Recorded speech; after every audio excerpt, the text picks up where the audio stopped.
boxing. Mr. Charlo, how good did it feel to fight in front of your home crowd being back in Houston? Man, it felt so good fighting in front of the home crowd, man. Like, we at home, man, you know, family, friends, fans, we turn fans into fans, friends, family, everybody, you know, we just having a good time, man. And, man, one of the best fights, one of the most funnest fights I've ever had. In Houston at NRG Arena, over 6,000 fans came in, packed this place. For the man to my right, still the WBC middleweight champion of the world, Jermall Charlo. The first time that he was main eventing as a champion, and what a performance. I will turn it over to him, but congratulations to the champion, his esteemed trainer. Houston, stand up, because you have a world champion to be so proud of. Jermall, it's all yours. First off, thank y'all. First I want to thank God. God made this so possible, and all you have to do is believe, and you know, keep your faith, and train hard, and work hard, and anything is possible. The assessment to the fight, you know, Brandon Adams fought a tremendous fight. Styles make matchups. He came out boxing. Nobody expected him to last this long. He took some punishment. You know, I worked. You know, he had a different style than I definitely expected. I made my adjustments, and you know, we got the W. But overall, you know, I want to stay active. I want to continue to keep fighting and training. That way, I can get sharper and better. And shoot, we only gonna get stronger from here. You know, and thanks to my team, man, we did it. All right, now we're going to open it up to the media for questions. If you have a question for the world champion, by all means. Right here, right down front, right here. You gotta shout the question out. Hold on, wait a minute. Before you go ahead and ask a question, Matt Donovan from Showtime will have the mic and we'll pass it to you. Hey Jermall, you had an amazing fight today, man. You did everything you said you were gonna do. And then at the end of the fight, man, we saw these tears coming from your eyes, man. What did those tears mean to you after that fight? It was like a tear of joy, you know. It felt good when you really did it, you know, when you really work hard for something. And that's something I did tonight. I worked hard all camp, you know, to make the adjustments that I made. It was, you know, it was an amazing fight, you know, an entertaining fight. Something the fans could love, something they could always come back to Houston and say, Jermall Charlo, he fought hard, you know, and that's what I did tonight. Right here in front center, Valencia King with Real Talk Sports. You mentioned your team and thanking them. Talk to me about how they've been able to lift you up throughout the journey of getting to this win tonight. My team, you know, we prayed together, we stayed together, we stayed strong. You've seen our versus stuff going on with, you know, the WBC and things changing, and you know, you just never let nothing distract you. You keep going. Of course, I wanted to knock him out. You know, that's what I do.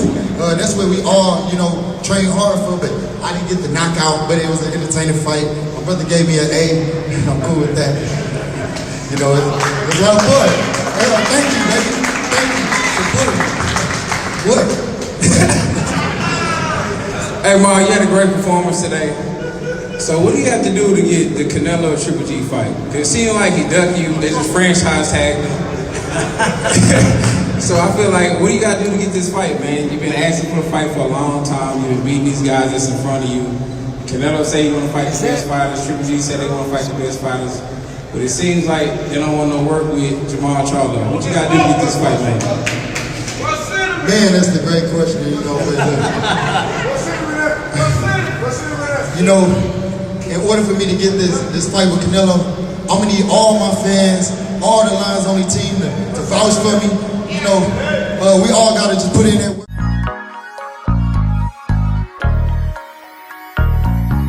Excited are you to be the Oh man, it's an extreme honor. You know, I know I've missed a lot of time this year, so I'm extremely thankful to everybody, and I promise to enjoy it. I promise to try to play respectfully hard, but just enjoy the moment and hopefully perform pretty well.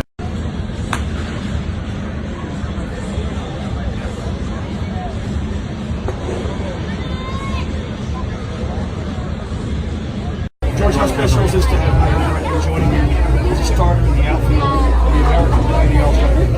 It's extremely special. He deserves it. Job well done to him. He gets to go back to where he first started and play the position in the field that kind of groomed who he was. And it's an honor to play beside him. An honor to play with him and Alex. And hopefully any more of our guys will get in because they deserve it. So I'm looking forward to it.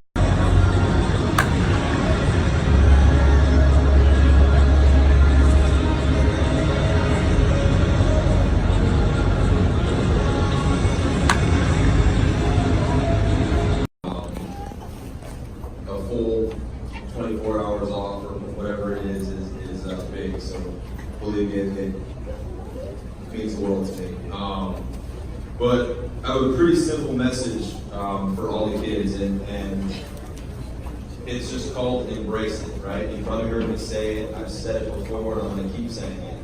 There's only one thing that you can do. You can't hide from it. There's no point to hide from it. Embrace who you are, embrace your stutter, because you're no different than anybody else. If you talk to anybody behind me, they'll probably tell you that I like to talk all day, every day. I'm pretty loud, probably annoying basically all of them. But the point is that wasn't always the case. I was always the one to kind of shy away from talking and being myself, and it's at the point where, guys, I just want to tell you that it will get better. I promise you that. But before it does, it will get harder.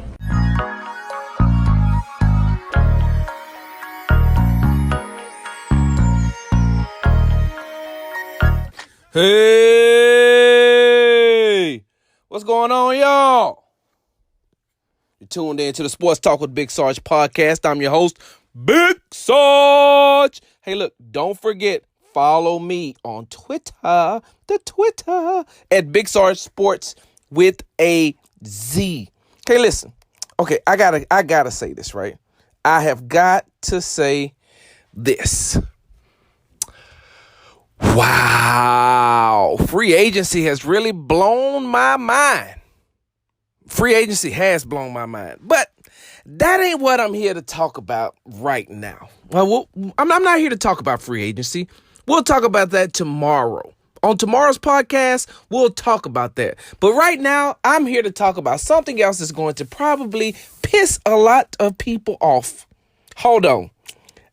You know what? There's somebody else that could start this segment better than I can. Let me just go ahead and turn it on over to, Blue Eyes.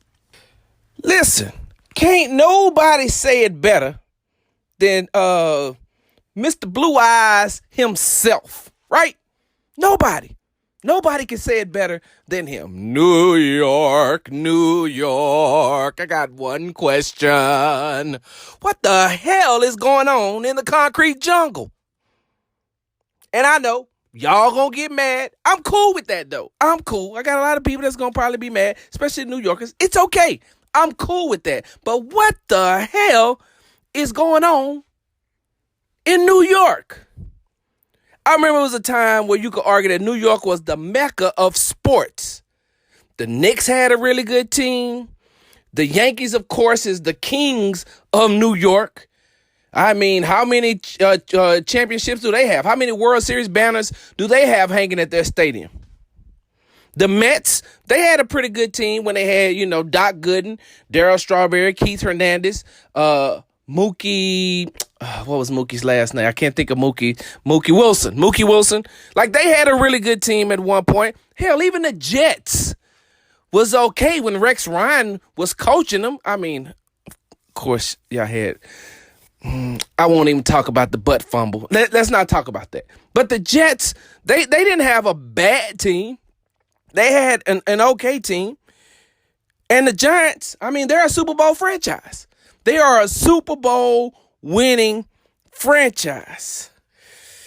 But what happened? What happens? Now I look on the TV or on the internet and I see Stephen A. Smith about to blow a gasket. I mean, Stephen A. Smith is about to go ballistic or he's going ballistic, going crazy. Spike Lee looked like he thinking about an old episode of 21 Jump Street or the glory days of when he was Mars Blackman. It's got to be the shoes, money. It's got to be the shoes, right? He looks so dejected. He looks so sad. I feel sorry for Spike. I just want to pick him up and hold him and be like, it's going to be okay. One day, R.J. Barrett will lead you all back to championship contention, right? Yeah. And then you got Derek Jeter, who's down in Miami trying to figure out what goes in a Canadian gift basket. Like, what do you put in a Canadian gift basket? Because now that, the Tampa Bay Rays are trying to play in Florida and in Canada, Derek is figuring out, well, when we play Tampa, I want to play them in Canada because, I ain't never really been there in a long time. And y'all don't know the story behind the Derek Jeter gift baskets? Look that up. I will say this, though. Gold star for you, Mr. Jeter. Hey, your list, bro, is star-studded. I cannot take that from you. Okay, but seriously, what has happened to New York sports?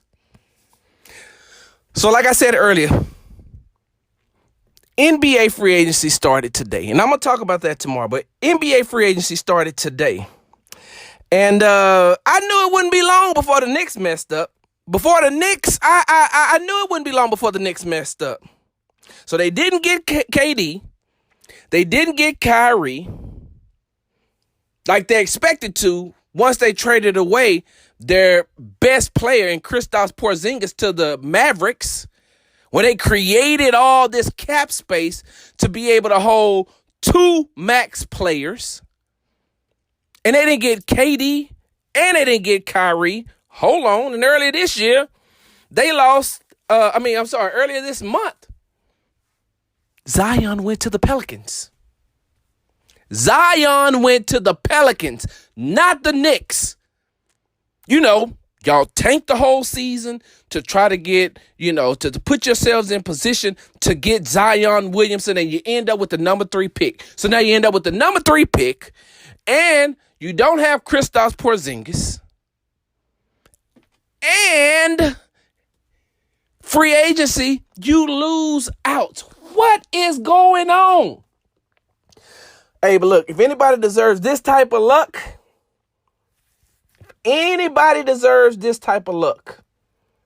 and bashing by the Brooklyn Nets, it's none other than Mr. Jim Dolan himself. Mr. Jim Dolan. Y'all remember him? Remember he had Charles Oakley? Like a New York icon. A Knicks legend. Remember he had him kicked out of the Garden and banned from the Garden? What about the fan he had banned for saying he should sell the team? Y'all remember that? All the fans said was you should sell the team, and Jim Dolan came back and said, do you like your seats? And then he ended up banning him for his First Amendment right. And now it's reported that they didn't even offer KD. They didn't even offer KD the max. How do you not offer Kevin Durant the max? Well, we didn't want to give him the max due to health reasons, and we just figured that, the offer that we made was good enough. Are you serious right now? I understand. It's Jim Dolan. Of course. It's going to be that way. I'm not mad at that. I'm not surprised either. But wait, it gets better. Now y'all let me tell y'all what President Steve Mills said. And I quote, while we understand that some Knicks fans could be disappointed with tonight's news, we continue to be upbeat and confident in our plans to rebuild the Knicks to compete for championships in the future through both the draft and targeted free agents, which really is just saying, Knicks fans, we messed up. But, I mean, we know it ain't nothing y'all gonna do about it. So we gonna keep on doing what we doing. If it was something that you all could do about it, y'all would have been made Jim Dolan sell the team. Okay, y'all, we got to jump right back into this thing because I'm trying to hurry up and get up out of here because I'm hungry and I need some. Wait, no. It goes like this. I'm hungry and I'm in the mood. Plain and simple. I need food. Eat some beans and very soon everybody in the place will clear the room. Y'all never listen to the Fat Boys? That sounded terrible. Listen, y'all never listen to the Fat Boys though? The Fat Boys are back. Anyway, don't forget, follow me, Big Sarge Sports with the Z on social media. Rockies fans, why do you all love old names? Why do you all love old names? You are so infatuated with old names on the back of jerseys. Listen to me. Hear me. Pull yourself closer. I want you to hear this clearly. You don't need Andre Iguodala. You don't. You don't need Andre Iguodala. But you all are so infatuated with old names. Okay, we know it worked with Clyde Drexler. Clyde Drexler came back home. Clyde Drexler won a championship with the Rockets. Yay! And the crowd goes wild. Ross Shaw Sterling went berserk. University of Houston fans went berserk. I mean, the hometown hero has come home and won a championship. Got it. I'm not tripping on that. I'm not. Clyde Drexler, it worked. But what about Charles Barkley? Did Charles Barkley work? That's not fair, Big Sarge. Charles Barkley was at the end of his career. Hey, guess what, little fellas? So is Andre Iguodala. You all were so happy to get Charles Barkley. And tell me how that worked out for you. Okay, better yet, let's do it this way. Let me get a little closer to your wheelhouse that you're in right now. Right now, let's get a little bit closer in your wheelhouse. What about Scottie Pippen? Did Scottie Pippen work for you all? I'm just asking. Did Scottie Pippen work? Scottie Pippen didn't work either, did he? Charles Barkley didn't work. Scottie Pippen didn't work. Y'all know when Barkley was here, he averaged under 20 points a game. He was old. So is Iguodala. Y'all know that Pippen averaged 14.5 points a game, right? Sarge, what does that mean? He was coming, he was getting older as well. So is Iguodala. Iguodala been in the league 15, 16 years now? Iguodala has played in the finals for 5 straight years. 5 straight years. You know how much basketball that is on your body to go to the finals and play 5 straight years? The same championship pedigree argument that y'all use for Scottie Pippen coming here is the same one you use for Andre Iguodala. Scottie Pippen had 6 rings before he got to Houston. How did that benefit Houston? How? And how will Andre Iguodala benefit the Houston Rockets by coming here? Because he got 3 rings? He brings championship pedigree to the locker room. They need championship pedigree on the court, not in the locker room. Make him a coach. But you don't need Andre Iguodala because you're going to bring him here and you're going to pair him up with James Harden and Chris Paul. And it's going to work the exact same way when that team, what was it, that 98-99 team, was the 98-99 team that had Charles Barkley, Hakeem Olajuwon, and Scottie Pippen. It's not going to work. It's not.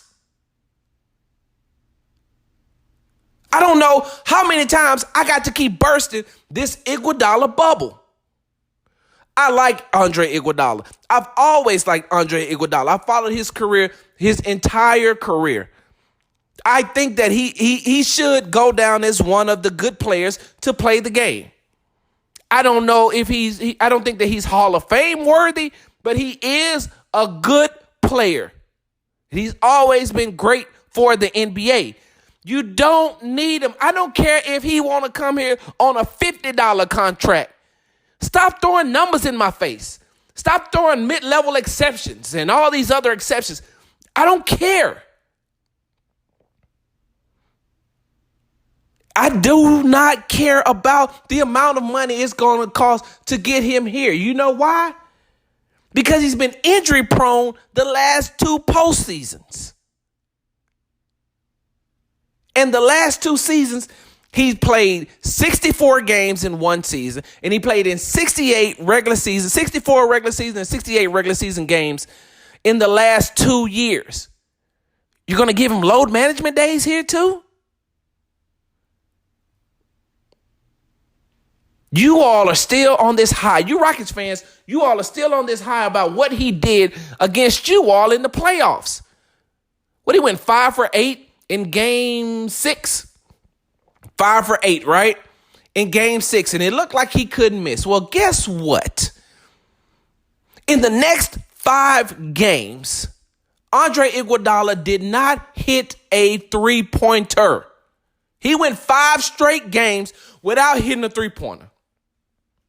In the Western Conference Finals and the Finals. And if you want me to go a little bit deeper into the stats, he was 8 for 33 in the Western Conference Finals and the Finals. 8 for 33. I have always said, and I've been on record, and I'm going to say it again.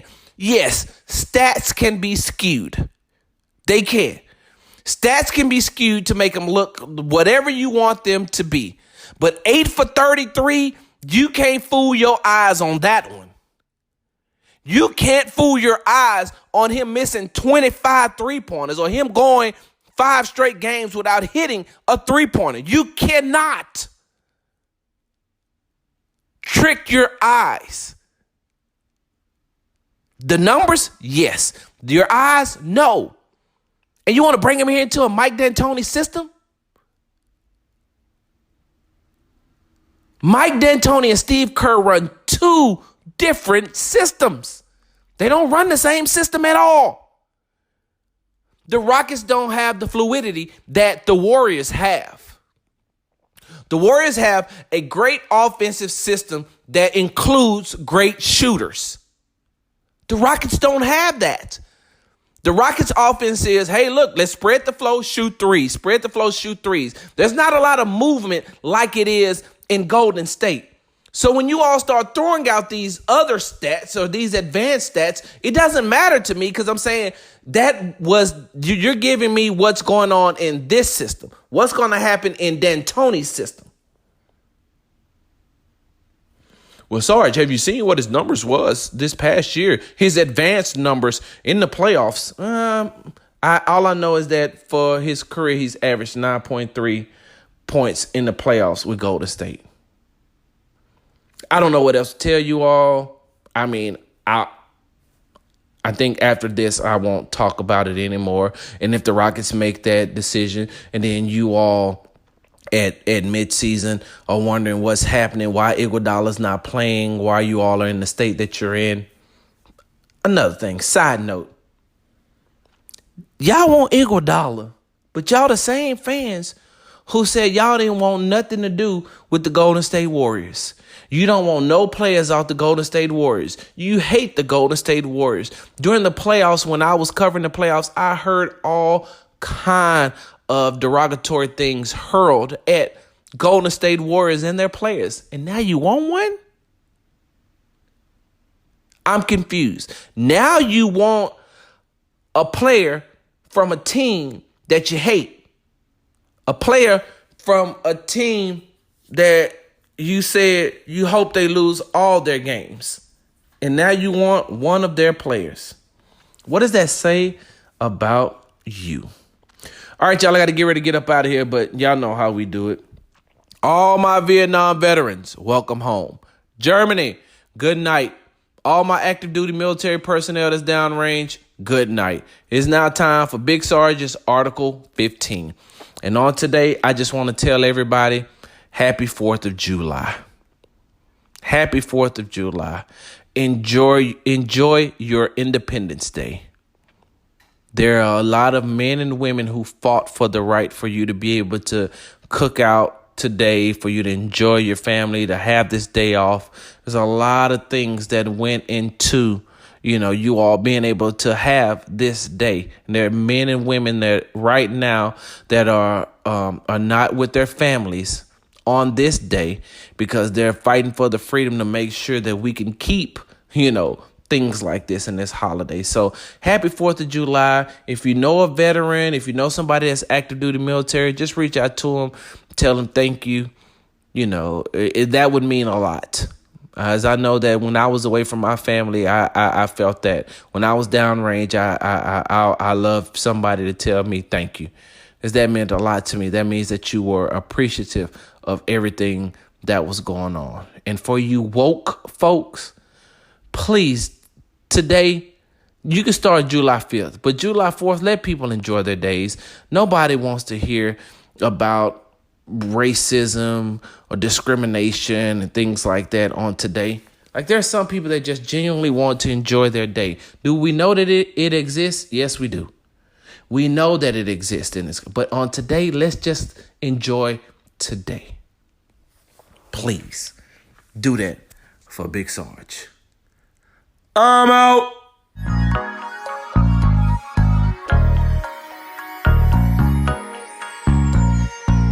Big Sarge Sports Shout Out, world's oldest millennial.